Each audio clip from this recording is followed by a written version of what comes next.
খালি চোখে এটি একটি সেতু হলেও আমাদের পিরোজপুরবাসীর কাছে একটি পর্যটন কেন্দ্র।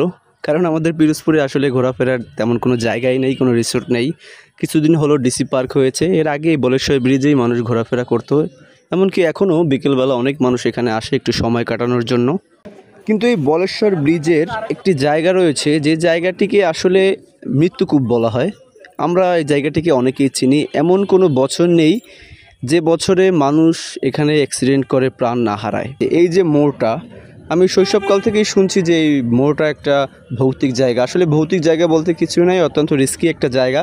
প্রতি বছর এখানে Honda accident, bus accident, microbus সহ বিভিন্ন অ্যাক্সিডেন্ট এখানে সংঘটিত হয়ে থাকে। ঠিক আমার ডান পাশে যে এই জায়গাটি রয়েছে, জুম করে দেখাচ্ছি, এই জায়গাটিতে প্রতি বছর মানুষ দুর্ঘটনায় মারা যায়। কিছুদিন আগেও একটি ছেলে মোটরসাইকেল অ্যাক্সিডেন্টে মারা গিয়েছে। এর আগে কুয়াকাটাগামী মাইক্রোবাস অ্যাক্সিডেন্টে পতিত হয়।